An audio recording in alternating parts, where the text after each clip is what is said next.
One small decision can derail a life. A decision that seems so innocuous at the time can make everything come crashing down around you. In Janice Mahan's case, this small decision came on an unseasonably warm February day in 1985 when she told her husband to let her daughter Cherrie walk up the 150-foot driveway from her bus stop to the house after school. "No, it's a nice day, let her walk," Janice told him. But somehow, in that short distance, something happened to Cherrie. Something that no one saw. Something that 35 years later remains a mystery. When a person goes missing, there's a special kind of pain in the not knowing. I want to tell the stories of those who never came home. I want to tell you the story of Cherrie Mahan. I'm Kona Gallagher. And I'm Ethan Flick. And this is And Then They Were Gone.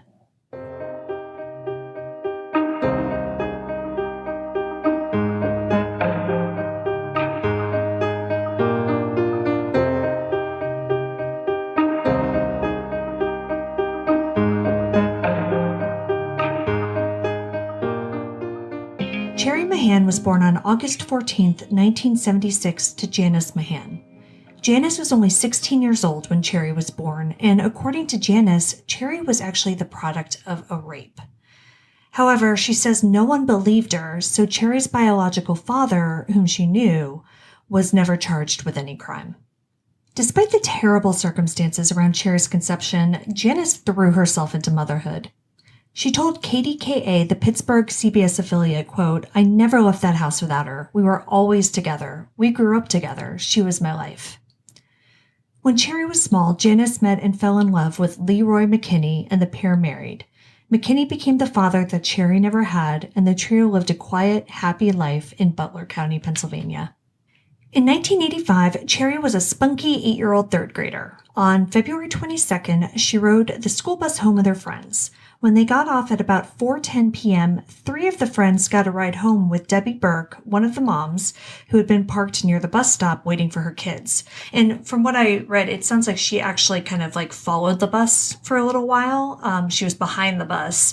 And then when the bus got to the bus stop and let the kids off, she picked up her daughter and 2 others.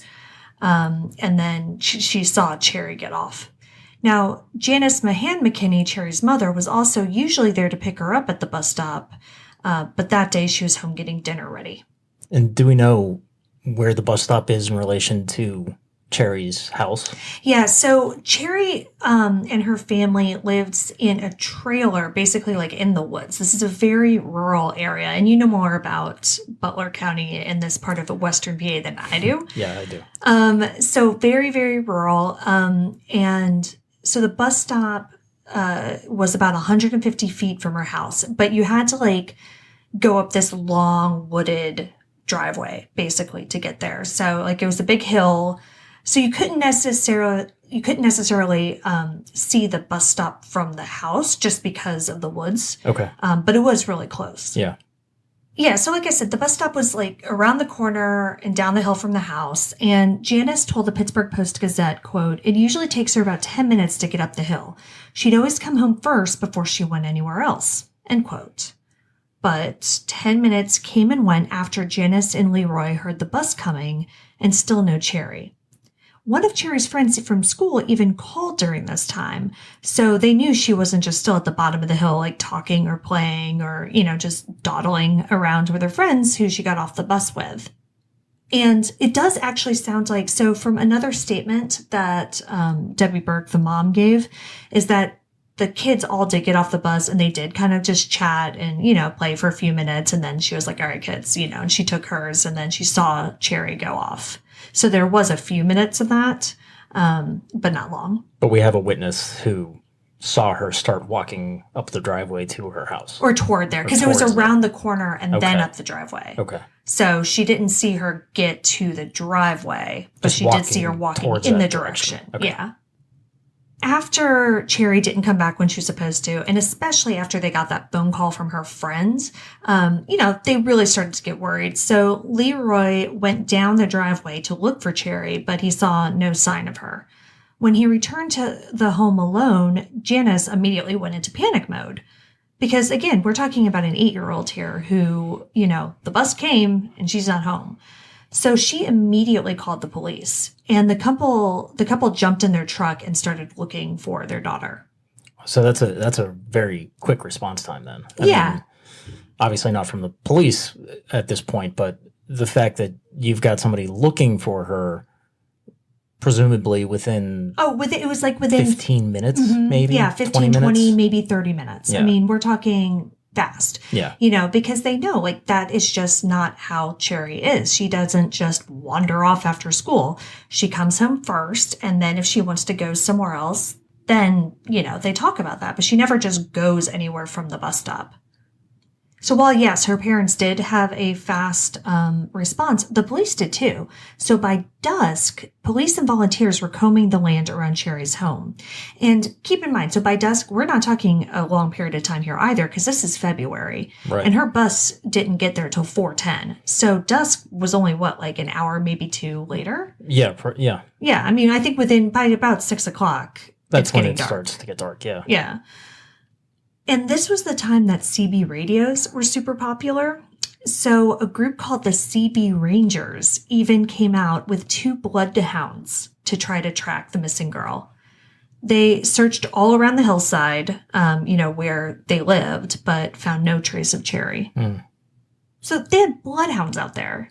And I don't know granted, I don't know like how trained these bloodhounds were, but still. Right, yeah. But you still have dogs searching for her within 2 hours of when she went missing. So this was a Friday, and searches continued over the weekend with the number of volunteers growing. Firefighters, police officers, family members, and even a group of Cub Scouts were all out searching for Cherrie. At one point, the number of volunteers totaled 250. Now, this part of Butler County is extremely small and rural, so 250 is a lot of people to be gathered for any reason. Yeah, I think that I looked at the town on a map, and it looked like there were maybe 3 or 4 streets in the town. Yeah, and we will post a map on the website, because it's so funny. Like in Pennsylvania is so weird, because you've got Butler County, and then like she's in this township, and then her school's in another township, and I swear the bus stop is in a third township. Like, I think every little place in Western PA is like 1 square mile. I don't know. That in particular, that part, it is very it's so far out there and wooded, and it's hard to explain. It's not even rural. I wouldn't even describe it as like a farming community out there. It's just a lot of space and a lot of woods. Yeah. I don't know. This whole story was kind of geographically challenging for me. So that's why I definitely want to help people out and put a map on. While searchers did find some clothing and other items in the woods, none of it was believed to belong to Cherrie, who was wearing a gray coat, a blue denim skirt, a white leotard, blue leg warmers, beige boots, and Cabbage Patch earmuffs when she disappeared. So, all right, side note, I was younger than Cherrie in 1985, but that outfit sounds amazing. And I can imagine that if I were on the bus with her, that I would think she was basically like the coolest 3rd grader in the world. Cabbage Patch earmuffs? Yeah. Cabbage Patch dolls. Like, are you kidding me? Yeah, In 1985? I had one. Yeah. I mean, they were literally the most important thing in the world. Shortly after her disappearance, police started questioning witnesses, including Debbie Burke, the mom who had seen Cherrie and her friends get off the bus. She told the Associated Press, quote, "I sat in the car and watched the kids get off. They played for a while. I made sure Cherrie had walked past the car, then I drove away." While this was a typical scene for a Friday afternoon, there was something odd that Debbie noticed. A blue Dodge van, possibly a 1976 model, with a bubble window and a mural of a skier on a snow-capped mountain painted on the side. That is a very unique vehicle. Right. And so obviously it stuck out because, granted, yes, it was the mid-'80s, and so vans with murals were much more common than they are today. But even then, you're still going to notice that, especially in such a small town, where if somebody who lived there had this van, you'd be like, Everybody oh would yeah, know. oh that's like It's Crazy that guy. Bob with the Yeah, with the exactly. skier van. Exactly. I mean, right away, even before you said something about a strange van, my thought process was, as quickly as they were out in the woods looking for her, Right. that she was not in the woods. She had to have been taken from the street. Yeah. Yeah. I mean, because if something had happened where, like, she fell or, like, sprained an ankle or, something, she would have been found immediately. Exactly. Again, we're talking 150 yards or whatever. What's that? What's a football field? 100 yards? 100 yards, yeah. Okay, so we're talking 1.5 football fields, granted in the woods, up a hill, but still, that is not a huge amount of space. Right. In which to lose an entire 8-year-old child. Right. Without a trace. Without a trace. With no, exactly. Absolutely no trace. No clothes, nothing. And you said Cherrie's mom typically met her at the bus stop, or at least at the bottom of the her mom or her driveway? stepdad. Like, somebody would typically meet her down there, but not always because, Cherrie clearly knew that when she got off the bus, like, she was supposed to go home because Debbie Burke, the mom, saw her heading that way. So, right. Janice, her mom had told reporters over the years something to the effect like, oh, I always went down there, and it's just this one day that I didn't. And I think that is more of a statement based on the guilt that she has for not being there, based on a 100% factually true. Yes. Every other day of Cherrie's life, she had been down there, and only this one she hadn't. Right? Yeah. The only reason why I'm asking that is I'm just wondering how much of this was just a spur of the moment opportunity, or what are we talking about? Somebody potentially casing out the bus stop? And it could be either, honestly. But it really does seem that the majority of the time, Cherrie did not walk up alone. Yeah. So, that doesn't mean that there wasn't somebody who had been watching her for a long period of time, but I wouldn't say that's necessarily true. She was not known as a child who is alone often. Right. And if that weird van had anything to do with it, somebody would have seen that before. The mom would have seen that before. Yeah. The mom in the other car would have noticed that before just this one day. Exactly. But yeah, the van is weird for a lot of reasons, obviously. And Burke said that Cherrie walked past the van, but she didn't see anyone go in or out of the vehicle. So, Cherrie did make it past the van without getting snatched. When the students on the bus were interviewed, though, some claimed that the van had been following them. Mm. So maybe it wasn't necessarily about Cherrie. It was more about following and waiting for an opportunity for a child, any child, to be alone. Yeah. With no other real clues, this van becomes the center of the investigation, and police think it's a promising place to start because how hard could it be to find a van with a giant skiing mural painted on the side? Police released sketches of the van, and law enforcement agencies across southwestern Pennsylvania were put on alert. But the van couldn't be linked to anyone in Cherrie's life, and despite some reported sightings of the van, none of the tips given directly after Cherrie's disappearance turned into any solid leads. So nobody saw this van? Nobody saw it. And I mean, this is such a small town. Yeah. So like, if it's somebody who lived there, like we talked about, they would know. If it was somebody who was staying at a nearby hotel, I mean, that's a pretty conspicuous thing to have in a parking lot. It's just bonkers that this insanely conspicuous van would just disappear. Yeah. And that area, I mean, yeah, Cabot itself is a small town, but the closest bigger town is Butler, Pennsylvania. Mm-hmm. And I mean, there's buildings, but it's like it's the type of town where there's the buildings are like 4 stories high. Right. And it's got a historic downtown part. Mm-hmm. I mean, you would still notice a weird blue van. You would notice that, yes. Yeah. Yeah.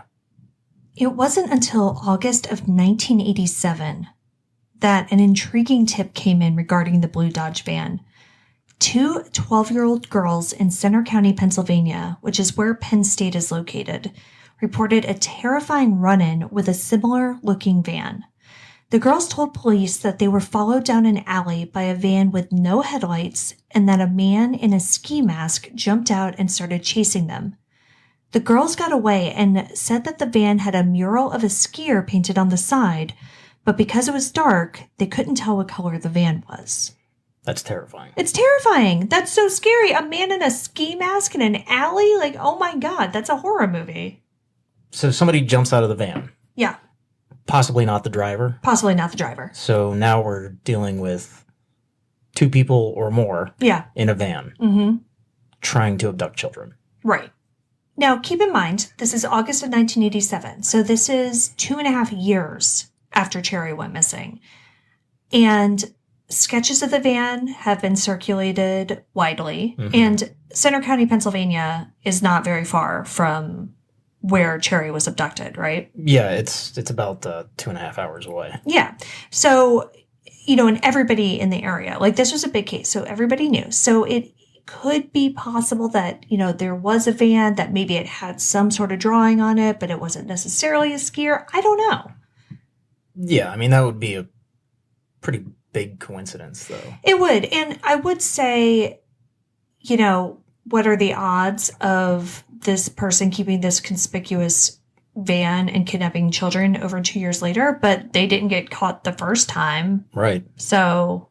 And it's a big state. It's a huge state. There's a lot of land.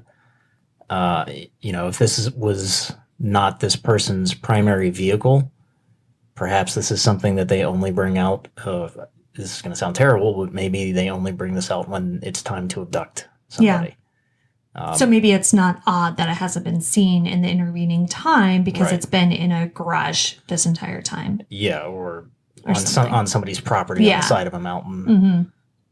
That leads me to a terrible, terrifying thought of what happened to Cherrie in between the time she was abducted and this 2.5 years later incident. Were they keeping her alive that whole time?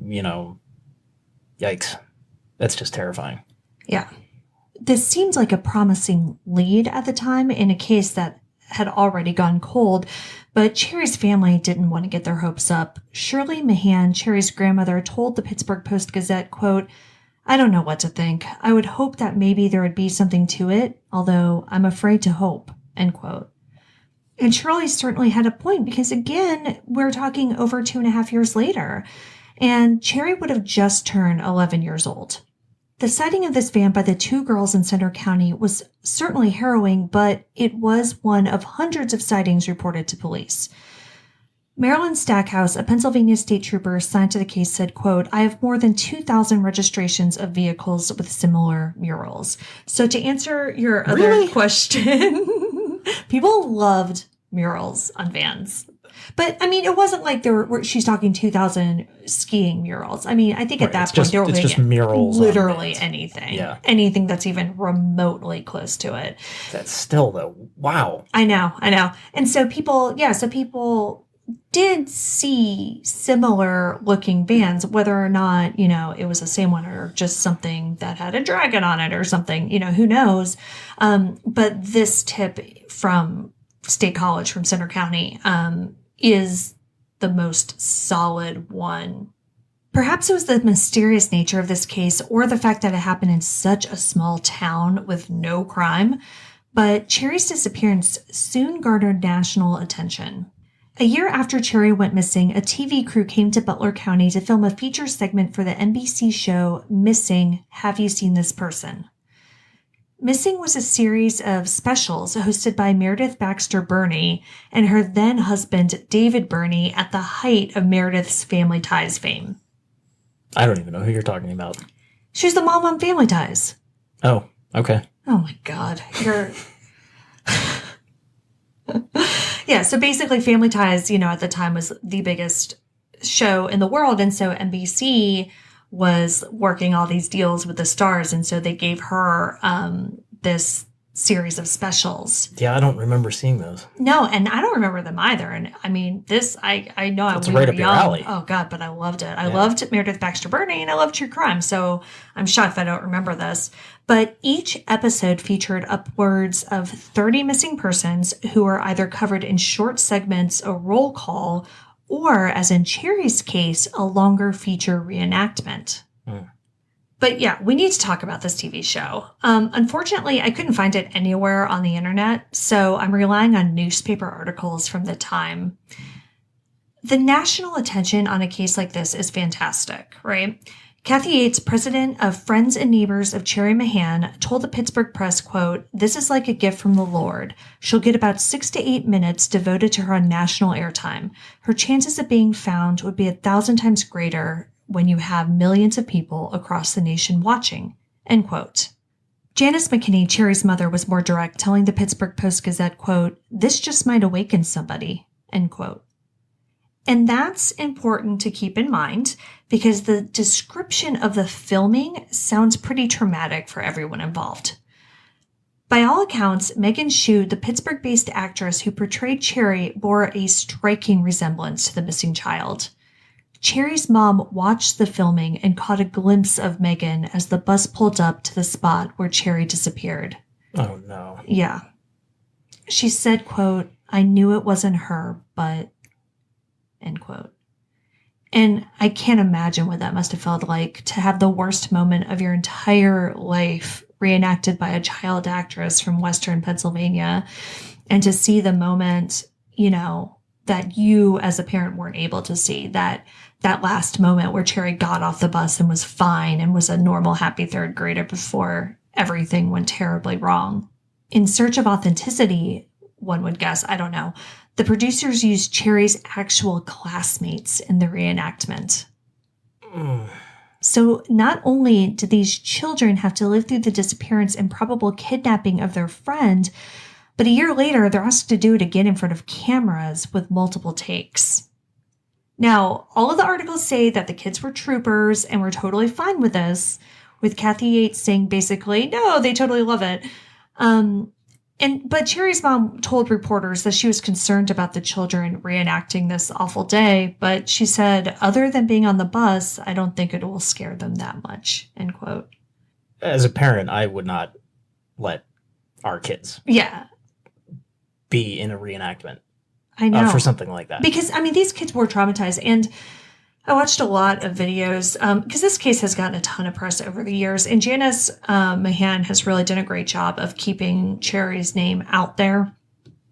And, so I watched interviews with Cherrie's teacher and her classmates. And, this was, obviously a horrible thing that happened. The kids did not understand. And, so to have them get back on the bus. Yeah, no thanks. But potential emotional scars aside, the reenactment led to over 300 tips into the National Center for Missing and Exploited Children. NCMEC spokesperson Lulu Leith told the Pittsburgh Post-Gazette that they received more tips from Cherrie's story than from any other case featured on the show. Yeah, no, the featurette on the show is fantastic. And get the name out there nationally. That's fantastic.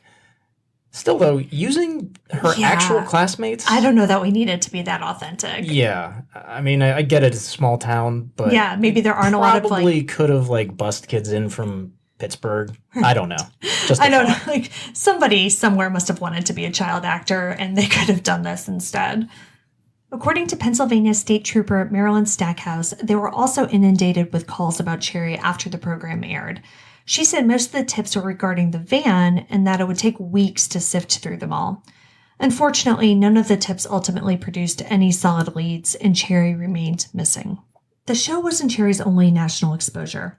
The National Center for Missing and Exploited Children had just been established the year before her disappearance. The organization took an interest in Cherrie's case and made her the first subject of their iconic Have You Seen Me postcards. And you don't remember these postcards, but I do. I have such a clear memory of getting them in the mail. I remember the Have You Seen Me on the milk cartons. Yeah, so this came after that because the milk cartons scared children at breakfast. Well, so they did their job, though. I guess I remember them. I don't remember the postcards at all. Yeah, the postcards were created in a partnership with the direct mail company ATTWG, who contacted the center directly offering to help. The whole story is really fascinating about how this got started, and I do recommend reading. There's a New York Times article that we'll have linked on our website all about the beginning of this.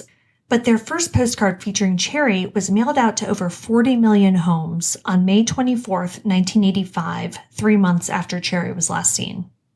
Now, those postcards, do they focus around mailing them out around where a child has gone missing? No. Do they Nationwide. Just nationwide? Mm-hmm. Okay. In addition to NCMEC, other missing children's organizations got involved in the search for Cherrie, and local groups are formed, including Friends and Neighbors of Cherrie Mahan, which I mentioned earlier. This group raised $39,000 for information leading to Cherrie's safe return, and a local business donated an additional $10,000 for information leading to an arrest and conviction in her case. Combined, that's nearly $118,000 in today's dollars. Wow. Yeah. That's huge. It's an amazing amount. Again, for such a small rural town, like that's a ton of money. Yeah.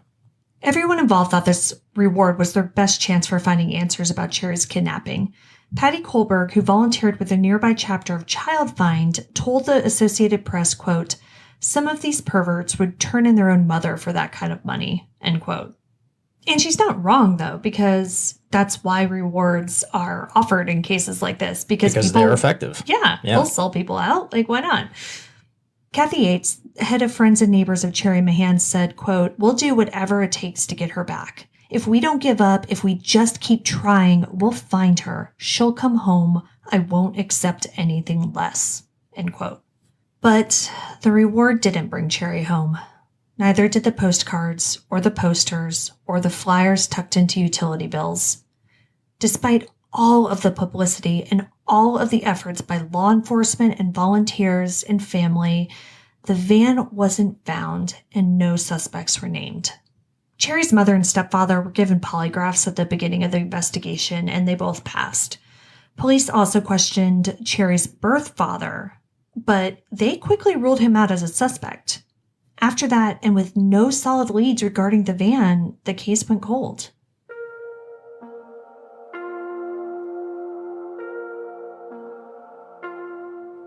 In Pennsylvania, a missing person can be declared dead 7 years after they disappear, but Janice McKinney didn't do that in Cherrie's case. 7 years came and went, then 8, then 9, then 10. It wasn't until 1998, 13 years after her fun-loving 8-year-old daughter was last seen getting off of the school bus, that Janice went to court to have Cherrie legally declared dead. At this point, there was a $50,000 reward set aside for anyone who had information leading to answers in Cherrie's disappearance. Janice decided to donate the money to a missing children's charity. With Cherrie declared dead, she was able to give her son Robert, who was born 4 years after his older sister's disappearance, a $3,500 trust that came from a settlement that had been awarded to Cherrie just months before she went missing. Cherrie had been riding in a car with her friend when they were hit by an ambulance. The $3,500 had been sitting in a bank account ever since. So yeah, it was just a weird, random thing that happened to them a few months before, and Cherrie broke her arm in the accident, which is why she got that settlement. Though Janice had Cherrie declared dead, that didn't mean she gave up hope of finding her daughter or that the case faded away. In fact, people are still fascinated by Cherrie Mahan and the possibilities of what could have happened to her. There are Facebook groups devoted to her, frequent news stories, and every year her friends gather together to remember her. Well, it's every parent's worst nightmare. I mean, just gone, vanished. Yeah. And like I said before, Janice really has worked diligently to keep Cherrie's name out there. I mean, more so than the other stories that I've researched, she is constantly getting Cherrie's name out and providing updates and talking around the anniversaries and talking about possible new leads and things like that. This past February, around 30 people gathered at a restaurant in Butler, Pennsylvania to share stories and remember the little girl who was taken too soon. Tiffany Howes, Kelly Jerry, Jennifer Morgan, and Heather Schwartzbauer were 4 of Cherrie's friends. Heather was actually the one who was in the car accident with her. The four women have remained close over the decades, bonded by the tragedy. Schwartzbauer told KDKA, a CBS affiliate in Pittsburgh, that after Cherrie went missing, she asked her mother, quote, "Who would do something like that to a kid?" Schwartzbauer said the first time her mother had to explain to her that there were bad people in the world was then. Tiffany House told KDKA, quote, "We just want closure. We just want to find her," end quote. Though closure has proven to be elusive, there have been many times over the years where Cherrie's loved ones have thought that they might just have it right around the corner. In 2011, investigators received a lead that they hoped to blow the case wide open. State Trooper Robert McGraw inherited Cherrie's case in 2010. He told reporters, quote, "Recently, a person contacted Pennsylvania State Police, and they have the potential to be crucial to the investigation in the future. We're highly optimistic that this lead has the potential to bring closure to Cherrie's family." McGraw went on to say that he didn't believe that this was a stranger abduction, saying, quote, "I believe Cherrie was abducted by someone she knows very well, and I believe this person had the ability to basically lure Cherrie to their vehicle without her giving it a second thought prior to her disappearance," end quote. So I wonder what led him to believe that, given that, you would imagine that any kind of thought or lead about that back when she originally went missing would have been investigated. Yeah, the only thing that I can think of, because you're right, they did investigate people in Cherrie's life. They didn't find anybody. They even investigated her biological father, who according to Janice, raped her. And the only thing I can think of that would lead him to say this is the fact that while we're not talking a super busy street in the middle of a city or anything, it was a bus stop. It was the afternoon. There were kids, there were parents around, and nobody saw anything that looked out of the ordinary other than the van itself, right? So, if Cherrie did know her abductor and they just said, "Oh, hey, like, come here, I'm going to give you a ride, or we're going to go here," and she just got in the car, nobody would have thought that was weird because kids were getting picked up from the bus stop all over. Right, and maybe that van really didn't have anything to do with it. Yeah, the van could be a complete and total red herring. Right. There's no evidence that it had anything to do with Cherrie's disappearance. It was just a weird thing. Right. That was there at the time. So if it was somebody she knew, there's a good chance that nobody would notice anything.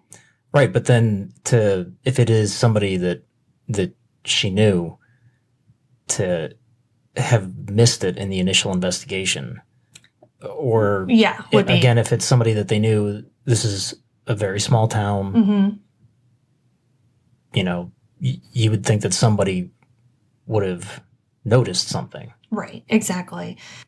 So this tip that came in January of 2011 was nearly 26 years after Cherrie was abducted. Authorities were tight-lipped about the nature of it at the time, but 6 months later, Rick Earl from WPXI Target 11 reported that a tipster claimed that Cherrie was alive and well and living in a small town in Michigan. Michigan? Yeah, this makes sense if you look back at what Trooper McGraw said, because if it wasn't a stranger abduction, it could just be somebody she did know who just wanted to have a child and didn't have nefarious, murderous intentions. Yeah, murderous intentions. But you also have to think, if that is the case, she was 8 years old. So it's not like she doesn't have a memory of her family. And now you're talking 25 years later, she hasn't said anything to anybody? Well, yeah. So when Earl, the reporter, tried to interview the woman who gave the tip, she was reticent, but opened up more once he turned the cameras off, telling him that she believes she saw the blue van with the mural of the skiers at a high school track meet the day Cherrie disappeared. It wasn't until sometime later that the woman says she learned of Cherrie's possible kidnapping and connected the dots, but she was so concerned about what she saw that she called a phone number listed on Mahan's missing person flyer, but never heard back from anyone. She also said that she tracked down Cherrie's mom, Janice. With the flurry of activity in the days and weeks after Cherrie's disappearance, along with several suspected van sightings, it's not unthinkable that it's very this easy tip... that tip could have gotten just got lost buried. in the mix. Yeah. Mm-hmm. So it's unclear what led this woman to believe that Cherrie was living in Michigan, but that's where reporters and investigators went in search of answers. For her part, the woman in question, the one that they thought was Cherrie, denied that she was Cherrie. But as you can imagine, investigators wanted to be 100% sure, so they sought out a DNA test. But before they could even get to that point, the woman not only provided her birth certificate, but also school records and yearbook photos dating back to kindergarten, proving that she had been a Michigan resident the entire time. They actually found somebody that they thought was Cherrie? Yeah. Oh. But after this, not much happened in Cherrie's case until 2014, when police received another tip regarding her location. But this tip was about where they would find her body. Hey everyone, it's me, Kona. You may know me as the host of this show, but I'm actually a licensed realtor by trade. I work in Northern Virginia and can help you buy, sell, or rent. Interest rates are at an all-time low, so it is a fantastic time to buy your first home or your next home. I've even published a booklet that gives you all of the information you need to know about the home buying process to make it as stress-free as possible. You can get your free copy by going to buyersguide.callkona.com. And don't forget to visit me on Facebook and Instagram at Kona Gallagher Realtor. Now back to the show.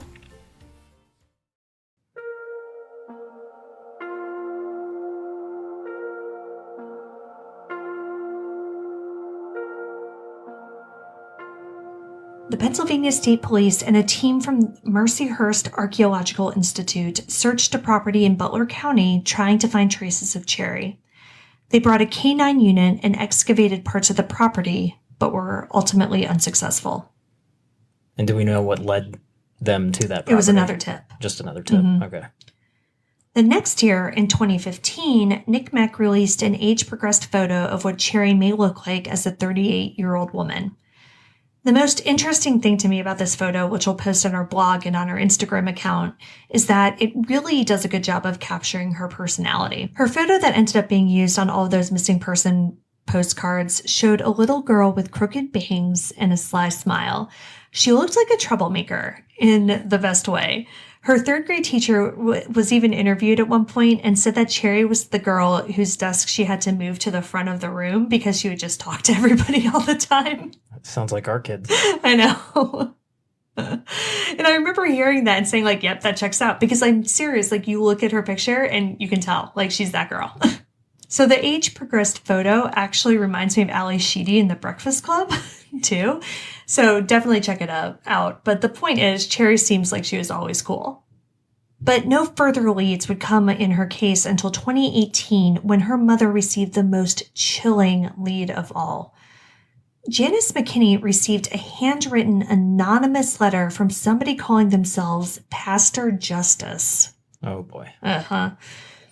Detailing how Cherrie died and where her body could be found. While this seems like it could be the break in the case that everyone had been waiting decades for, police investigated and turned up nothing. The same goes for the abandoned mine shaft and the junkyard other tips led them to the same year. Earlier this year, in February of 2020, close to the 35th anniversary of her disappearance, Cherrie was in the news again. This time, it was because her mother said she had an idea of who took her. Janice believed that Cherrie's biological father was involved in her kidnapping. Though she doesn't accuse him directly, she told KDKA, quote, not him personally, but the people he knows, yes, end quote. Though there is no direct evidence that Cherrie's biological father or anyone he's associated with had anything to do with Cherrie's disappearance, police do still call him a person of interest. What do we know about Cherrie's biological Nothing, father? not even his name. So his wow. name has never been made public, which in researching this and reading posts on the various Facebook groups, people are very annoyed by, because to them, he is a viable suspect and potentially a rapist, and so they're a little offended that he's being protected so much. But, there is no evidence against him. He's right. never... At this point, it's all allegations and speculation. So. Yeah. To me, what makes Cherrie's case stick out more than many others that have gone unsolved for so long is that it is still relatively active. Investigators have said that they still regularly receive tips regarding her kidnapping. Many of them can't be followed up on. For instance, they still get calls from someone who says they saw the van with a mural on the Pennsylvania Turnpike in 1987. But the fact that Cherrie is still in the forefront of so many people's minds speaks to what a special little girl she was and how dedicated her mother is to not letting her be forgotten. Janice McKinney has been tormented since the day Cherrie didn't walk up that driveway in 1985. She told KDKA, quote, "It's a torment. I've been tormented since the day she was taken. Is she alive? Is she not alive? Is she okay? Is she not okay? Is she with somebody? Are they taking care of her? Are they not taking care of her? Does she miss me? Does she want me? Does she know me? These things run in my head every single day of my life," end quote. Early on, after Cherrie's disappearance, Janice turned to drugs to help numb the pain and even attempted suicide. But she says forgiveness helped to pull her out of the dark hole. Quote, "That's what gave me peace in my life," she told reporters, "to forgive somebody that I didn't know because I was killing myself," end quote. She voices the grief so profoundly, Yeah, and she's been very open about this entire 35-year nightmare. And when I was doing research, she's never been shy about talking to reporters, and you can see this evolution of her mindset of how she feels about it throughout the decades. And I will post some of these videos, like I said, on the blog, and I really do think it's worth watching. One, to see what she says about the case, what other people say about the case, but also there are videos of the celebrations that Cherrie's friends have in her memory, and they talk to her or talk about her, and they're just very nice. And it's just so nice that this little girl has made such an impact and has not been forgotten over 35 years after she disappeared. Janice McKinney goes on day by day, believing that someone out there knows what happened to Cherrie and that their conscience will lead them to give her the answers she so desperately craves. "That would be a blessing to me," Janice says, "if they would call me and just say it's over."